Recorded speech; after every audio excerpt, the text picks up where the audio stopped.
Hi, welcome to Something to Say. I'm Claire and I am a survivor of sexual violence. This series is focusing on creating a positive and encouraging platform for survivors to have open conversation about the obstacles that we face in daily life and how we're able to get over them because we are strong. And I'm really looking forward to being able to discuss these things with you because I think that people stray away from certain topics because they're sensitive, and I think that the more that we talk about these things, the less power that they have, at least in my experience, the less power that they've had over me.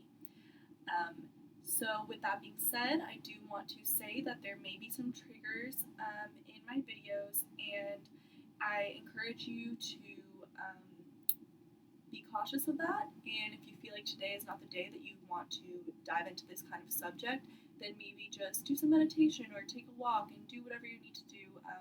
But if not, I would love to have you join me in my conversation because I do have something to say. So today I want to start off with a topic that's not too heavy since it's my first video, and I just want to get warmed up, and I want to show you guys that this is really a positive platform and it's not going to make you sad, I hope, and if not, if it does, I hope that it makes you at least a little bit hopeful.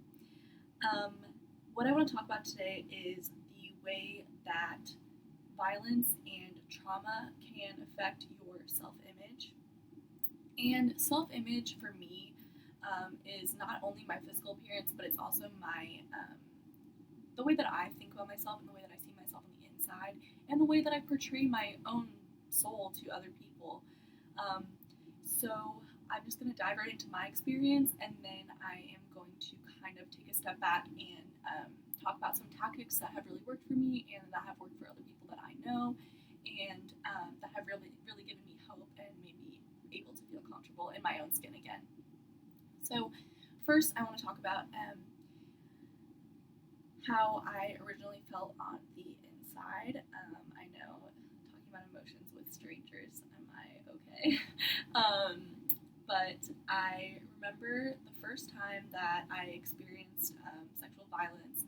I didn't think that it really affected me that much because I was very young and I was really just inclined to ignore it because I didn't really know exactly what it was and I didn't really understand the implications of it.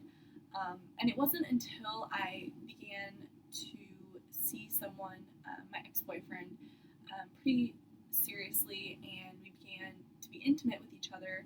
And it occurred to me that I really felt very uncomfortable with being present in the moment. I had always kept myself super busy, super social, which is why I never thought I had self-esteem issues because I was constantly doing and being in the presence of other people and being confident, being loud, or what I thought was confidence. But I think that it was really masking the feelings that I had about myself by just staying busy. And so when I began to have this intimate relationship, and I had to really be present in the moment, um, I just completely started to feel very emotional, and I had to end up confiding in him and, letting him know that I don't know where these feelings are coming from. They're just as confusing for me as they are to you, and I think I need to start dealing with it. And luckily, I had a very positive response from my partner, but I do want to say that's not always the case, and that if you have a negative reaction from someone hearing your story, that is not a reflection of you. That is a reflection of the other person's maturity level and their empathy level, and it shouldn't scare you from being your true self in the future. I think it's just a matter of maybe being a little bit discerning about who's a safe person to confide in and who isn't. So after a while, that kind of faded, and I began to grow confident in my body and began to be confident intimately until I experienced actually another assault in college, and that is when my self-image was completely shattered. That was almost a year ago from this month, and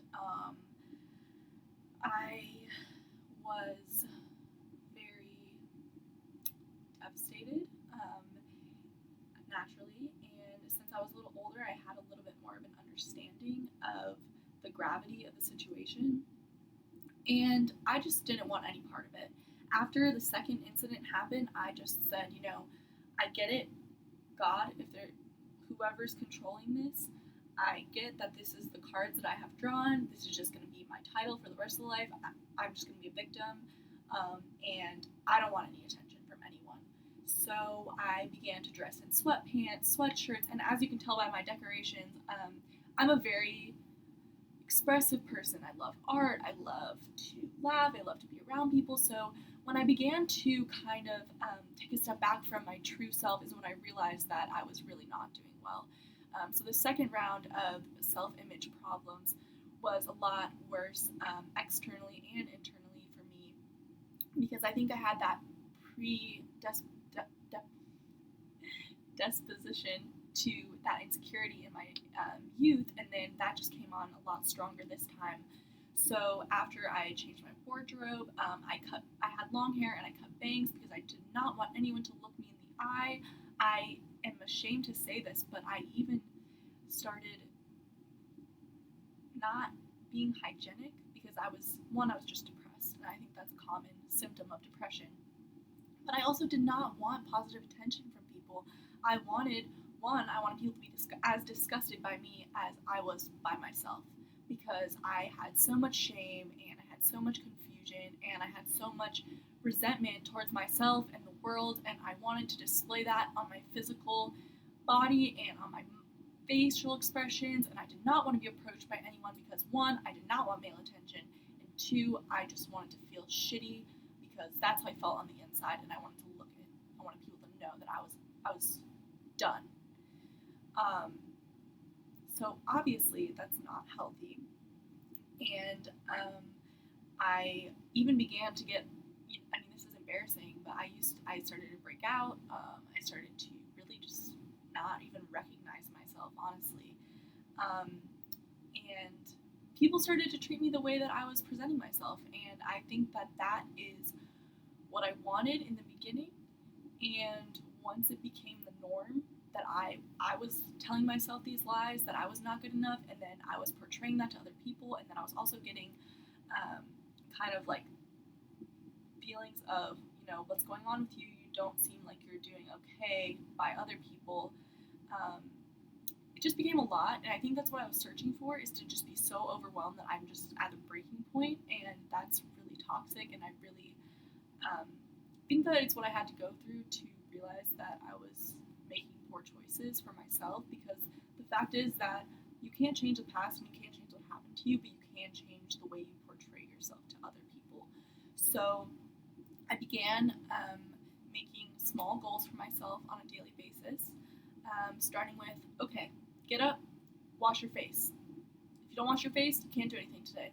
And at first I was like, oh, I can't do anything today, that's fine, because I'm sad, so I want to stay inside and eat ice cream and eat macaroni and cheese every single second and watch sad movies and cry and have people feel sorry for me and feel sorry for myself.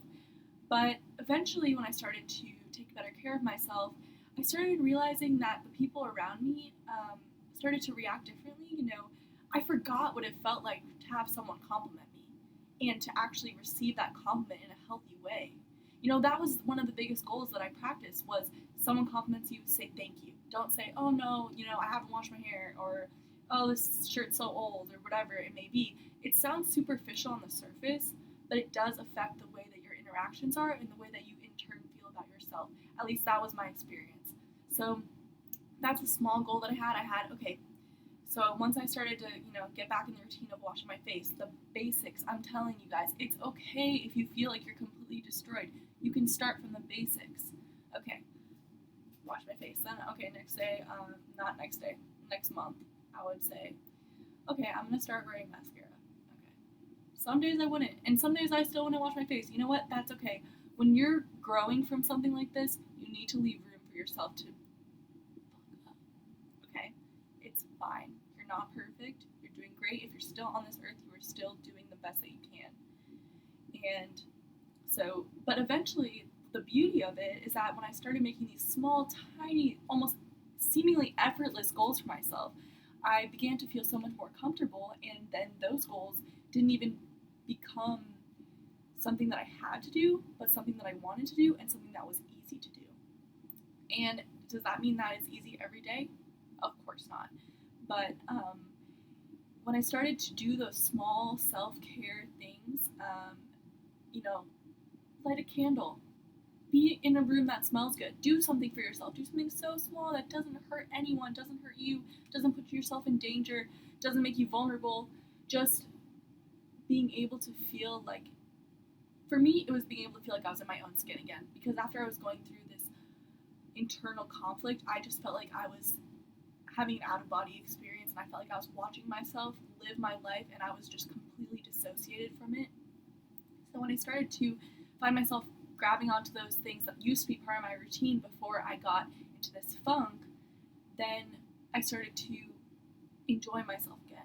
I started to smile again. I started to look at myself in the mirror. Y'all, after I cut my bangs, because I didn't want people to look at me in the eye, sorry, I have hiccups. When I began to revive who I was and my personality and get back to who Claire is, I decided to shave my head into a buzz cut. And I'm not suggesting this for everyone. I'm just telling you what I did because I am go big or go home. So I was like, you know what? No more. I'm not hiding myself anymore. I am so proud of the work that I have done. I am doing incredible, and my counselor gave me an assignment that I could not do for months, and the assignment was to look at myself in the eye, in the mirror, and tell myself that I am worthy of love and that I am beautiful. And I couldn't do it. Every time I tried, I would just start crying, and I didn't believe it. It's because I didn't believe it, and I didn't believe that anyone would ever love me. And when I was finally able to do it, this was the first moment I was in the hairdresser's chair because I was like, this is bullshit. I need to stop running away from my own reflection and just face the fact that I need to be present in my own life. So I asked her to give me a buzz cut, and she just started laughing, and I was like, look, like, come on, this is only going to take 5 minutes. Let's go before I change my mind. And she started buzzing it off, and I started crying. I was crying, and we don't even know each other that well. I've maybe met her one time. And she's like, honey, your hair will grow back. Everything's fine. It's just hair. You can wear a wig. She thought I was crying because of my hair. And in my head, I was just like, I'm so proud of myself. I was like, look at that bitch in the mirror. I was so happy. I was just overwhelmed with joy because I could look at myself and I could love myself, and I felt like I looked like the most beautiful girl in the world. And I don't mean that obviously I don't mean that in a conceited way. I mean it in a just, wow, beautiful in the way that I felt so loved by myself, and I never ever thought that I could reach that point. And that was just when I just took a deep breath, and I was just like, finally, I am able to be myself in my own skin. And I don't know why. I'm not suggesting that everyone goes and shaves their head. That was just my kind of little ritual with myself, to prove to myself, no more. You're not hiding from yourself anymore, and you're not hiding from other people. And when people talk to you, they're going to look you in the eye. That's another reason why I did it. I said because I was not looking at people in the eye when I was talking to them. And I just was done. I was done hiding.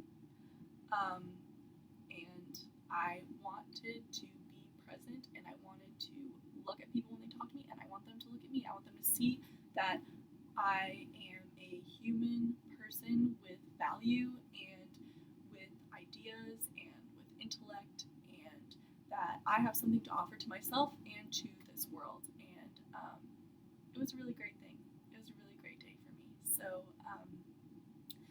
I just encourage everyone to start making small goals. You don't have, no one is ever going to have flawless self-esteem. That doesn't exist. It's a myth. So just get that off your list right now. That's not going to happen. But if you can wake up in the morning and feel proud of the progress that you're making, that's enough. That's enough for you. It's enough for those around you, because even the small things that you think that people aren't noticing, they will notice in your tendencies, in the way that you smile, in the way that you laugh, and just in the way that you show yourself consideration. And that doesn't have to be regarding your physical appearance. It can be taking a nap, but not all day. That's not good. You could fall into that like I did, and then it's just a continuous cycle. It's not good. Um, but I feel very fortunate that I now can look at myself in the mirror, and to me, that's a victory. And um, I think it's a big one. And to other people, it might be silly, it might be irrelevant, but I feel pretty good about it, and I think I look pretty good right now. So that's confidence. I'm just messing with y'all. Thank y'all so much for watching. I hope that at least one person related to what I had to say, and feel free to email me. My email is below. I would love to have a conversation with anyone that feels like they want to comment on anything or discuss anything. Next time, I am going to be talking about triggers and how to not let them ruin your day and to see them as a measure of growth. So, thank you so much, and I look forward to keep talking with y'all. Thank you.